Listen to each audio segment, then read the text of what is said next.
morning, everyone. So I had this other idea for another series on my channel, and one of them is reading viral books. And I figured the first one that we could go and do is read Belladonna by Adalyn Grace. I do need to read this one for the Phantom Readathon that I'm in, and this book just gets me extra points, so I feel like now would be the perfect time to read it. But yeah, I had this fun idea for a series where I read some viral books that I haven't read before but everyone's raving about, and then I share my feelings on it. Is the hype worth it for this book, in my opinion? And would I highly recommend it, along with a bunch of other people that have already recommended this book? So yeah, I think this would be a lot of fun to go and do. So I'm gonna start reading this book, and yeah, this will be a cozy little vlog series. So I hope you enjoy, and you know, if you have a cup of tea or anything like that, grab it, and we'll start getting all nice and cozy. Talk to y'all soon.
So I just got to chapter 3, and it's really interesting so far. So it seems like Signa from a young age has been surrounded by people that unfortunately pass on, and she's given to different guardians, but unfortunately bad things happen to those guardians as well.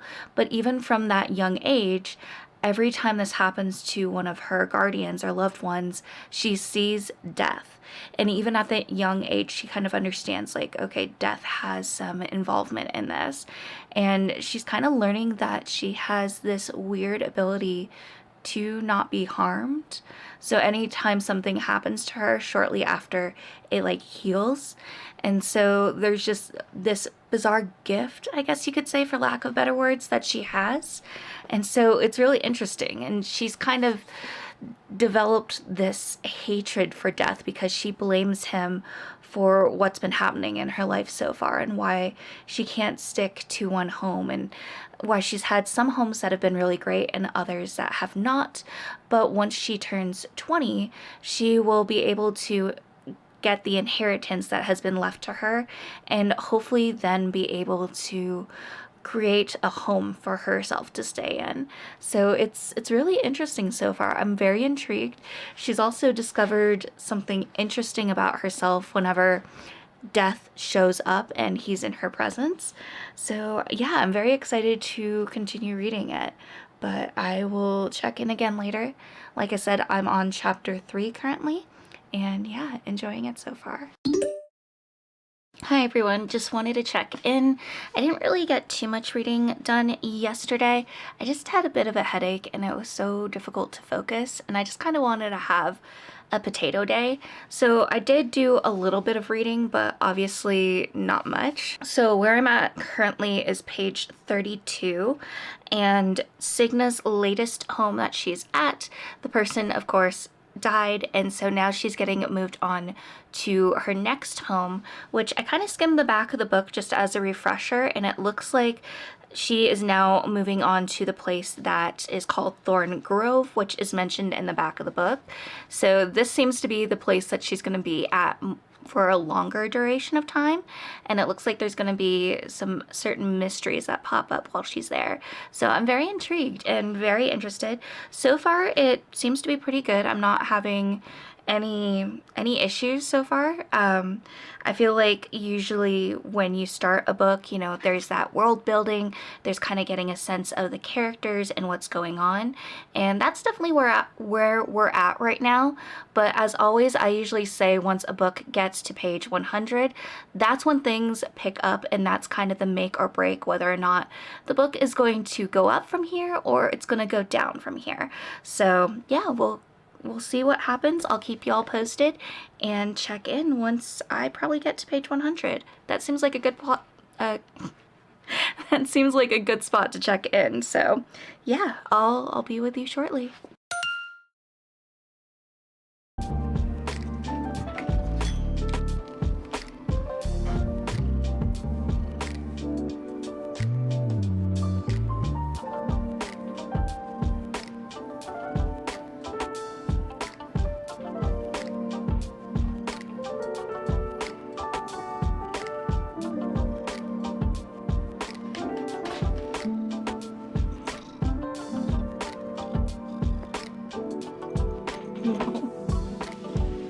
Hey, no.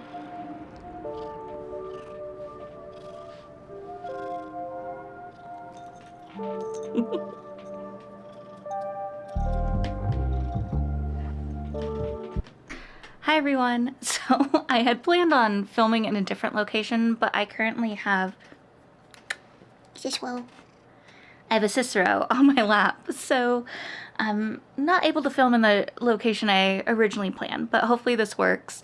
Lighting isn't too bad either, so that will be nice.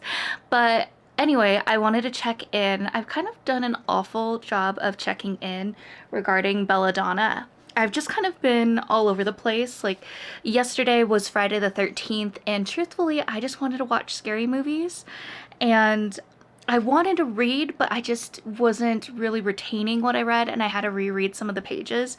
And that's not to say that this book isn't good, because it is. It's just kind of taking me a hot minute to kind of really get invested in it as much as I was hoping. And that might also just be because there's so many things going on. Like, I'm currently in the Phantom of the Opera readathon, and holy crap, things are getting quite juicy with that. Go stagehands? Go Team Stagehands, by the way. Yeah, it's getting very juicy, just some of the stuff that our team has been plotting and doing behind the scenes, and that's mostly just the amount of gifts that get sent between some of the people in Stagehand and Phantom. It's just a lot of fun to go and read up on, and then just seeing how other teams go and chat as well with some of the gifts. It's been a lot of fun. Like I said, this is my first readathon that I've been a part of, and I'm very enjoying it. I'm very much enjoying it.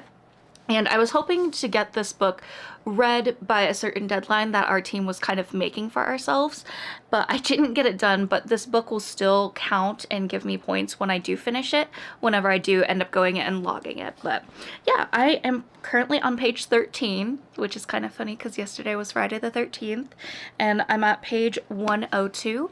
And also with this, I'd really appreciate it if y'all tell me whether you would like me to be a little bit more spoilery or continue being vague.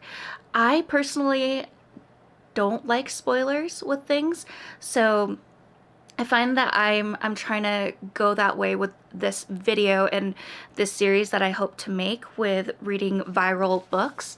And I don't want to be too spoilery. I'd like to be vague, especially for those of you that haven't read this book yet, but are kind of curious to listen to themes, but without being completely spoiled and having surprises brought to you that you were hoping to delay.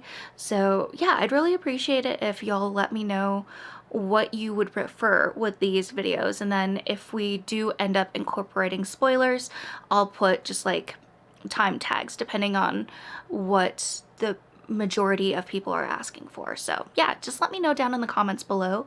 I would really appreciate that. But yeah, anyway, Signa is now at Thorn Manor. I believe I might have mentioned that in a previous recap, but she just got there and she's learned that a family member has already passed prior to her going there. And originally she was kind of thinking that death was killing off these guardians that she was having that were members of her family once she got there. And then she realized that wasn't the case with this place, but there's also a family member that is sick currently there. And she's kind of learning these different mysteries involved with this place and some bizarre things that she wasn't necessarily expecting. And one thing I'm kind of noticing, so there was a garden, and apparently the family member that passed away in that garden, and it's just giving me Secret Garden vibes. And I'm not gonna lie, I really want to watch that movie, even though it might be more of a movie that is set in the spring. I always feel like that's a fall movie, like The Secret Garden. I don't know if you're the same way as me. I'd love to hear, but yeah, it's kind of giving me those vibes. So right now, Signa is currently looking for this garden because she's been visited by a ghost to say that she needs to go to this location. And she doesn't want to make this ghost or the spirit that she sees upset any further. And so she's going to go and check it out. And that's kind of where I am currently. And so far, yeah, it's seeming really good. There's definitely a lot of mysteries that I'm very intrigued on. And I'm excited to continue reading. We shall see where it goes.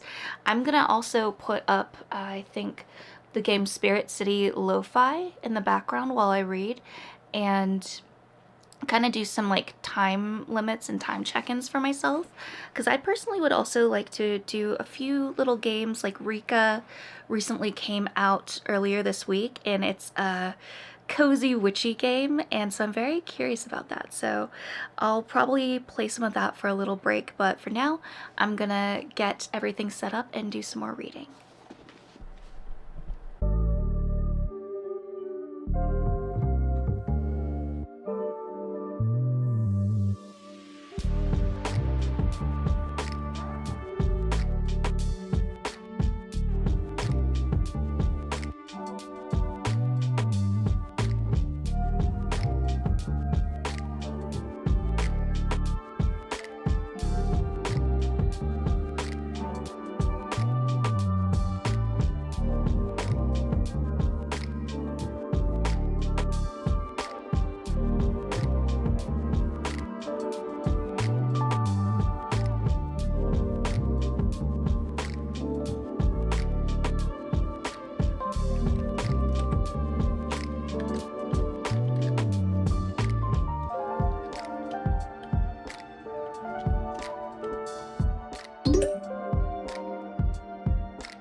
As you can probably tell, I did not do a check-in yesterday.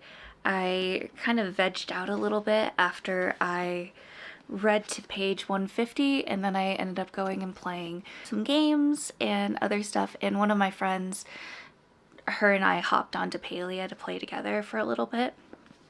So yeah, I didn't really get the chance to do as much reading, but I am at page 208 today and doing some more reading. I'm hoping to get this finished by the end of today. Today is Sunday, so I can get this logged in for my team stagehand on the Phantom Readathon. It is really good so far. Kind of some of the thoughts that I'm getting with this book is it very much reminds me of The Secret Garden, just with the fact that the main character, she's living with her relatives. Her aunt is no longer alive, and it's her uncle and his kids that are there, but her uncle is dealing with a lot after the death of his wife. So there's some similarities there. There's some mysteries. The aunt apparently passed away in the garden, so you can kind of tell, if you're familiar with the Secret Garden story, some of the similarities there. And then there's just a bunch of mysteries and puzzles that the main character is trying to figure out, as well as learning how to be a lady and make her debut in society. So there's some Bridgerton, I guess, aspects, especially with how a lady must uphold herself and act properly among other people. But then I guess it's making me think Nancy Drew too, just with trying to figure out certain mysteries that are apparent with Thorn Manor, right? Or Thorn Grove. And yeah, she's trying to figure out some of these things and why certain events happened.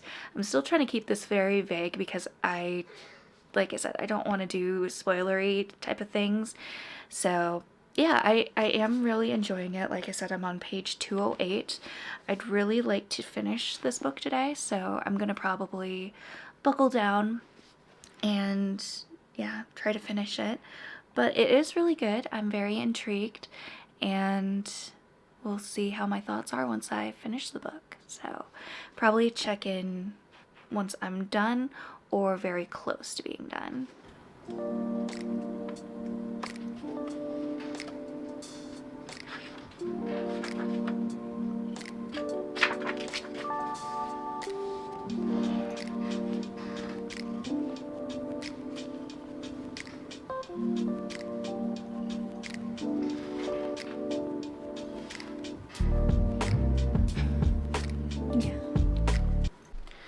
Alright, so I just finished reading Belladonna, and it definitely was really good. I think towards the end of the book, it did drag a little bit for me personally. It just kind of felt like, you know, all the puzzle pieces were getting tied together and put into place, but it was kind of dragged out. You know, like sometimes the final conflict is just this huge event, and then suddenly there's like a few chapters right after that big event. It's like, okay, slowly dragging out, and you're kind of wondering what exactly is going to happen. And I don't know. I guess for me personally, I feel like I really like the conclusion to be exactly at the end of the book, and then maybe having one chapter, such as the epilogue, to go and say like stuff that takes place after that big event. So I think personally for me, the end of the book kind of dragged a little bit. This was really good. I am very surprised that other people haven't compared it to The Secret Garden as I have in some of my previous videos. Snuggie just brought me a little toy. But yeah, it did really remind me of The Secret Garden, but just make it more grown up, gothic, macabre, just a lot of darker tones instead of the innocent and whimsiness that is in The Secret Garden. So it gave me some nostalgic pieces there. I don't know for sure if I'd say it's a 4-star or a 4.5. I feel like personally for me, this book is definitely not 5 stars. It was really good, but I think the ending is really what did it for me, where I was like, I don't really feel a 5-star personally for myself when it comes to this book. So I'm sorry for those of you that have read this book and love it to pieces, but personally for myself, it just didn't hit that mark for me to rate it there. So I think because I'm kind of fluctuating between 4 stars and 4.5 stars, I might just go somewhere in the middle and say it's 4.25. And I know Goodreads doesn't allow that, but Storygraph does, so I'm probably going to put it right around there. But yeah, I do think that I would recommend this book. It is really interesting. There's a lot of really cool puzzles. It gives a little bit of those Bridgerton tones as well, with a woman entering society and about to make that debut, where she will be courted for her future husband. So it does have some tones there. I think another piece that it kind of reminds me of is maybe some Nancy Drew type of things. Now, I've never actually read Nancy Drew, and I feel like I should apologize to my friend Wade because she loves Nancy, and she's definitely on my list to eventually pick up one of these days. But just if you like those puzzles, those mystery aspects, there's definitely that in this as well, which was not something I knew about when I picked up Belladonna. I did not know about the mysteries that would unfurl as you ended up going and reading this book. And maybe I would have known if I read the back of the book again as more of a refresher going in, but I kind of wanted to keep a little bit less in my mind of what this book was about, if that makes sense. Now, I don't want to really go too much into it aside from the fact that the end of the book did bring up a new puzzle, and it definitely makes you want to pick up the next book in the series to see what ends up happening. I think personally for myself, I might not get the chance to read that one as I'm trying to get through a different TBR list for this month, but I'm hoping to continue on the series this year. So you'll hopefully hear about it in a future video. Maybe not a specific reading vlog for that book since it is in a series and I don't want to do any spoilers. But speaking of spoilers, I would love to hear your thoughts if you'd like me to be more in depth going into spoilery territory with these books that I do for this series, and if I should include timestamps, or if you prefer me being a little bit more vague but also kind of sharing my thoughts and feelings about it. Love to hear your thoughts in the comments down below. But yeah, this is the first book that we have read for the series that I'd like to do for my channel, which is reading viral books, whether they're BookTok viral books or booktuber viral books, and sharing my thoughts. Are they worth the hype? Are they not worth the hype? What are my personal feelings about the book, and would I recommend them? This one so far I would recommend, and it's perfect for the fall weather just with the eerie tones that are present in this book. But yeah, I can't wait to go and see how this series continues, and with that I'm gonna leave it here and possibly do some more reading. I don't know what I'm gonna read yet, but you'll probably hear about it in a future video. And yeah, I love you all, and I want you all to remember that you're worthy and capable of amazing things.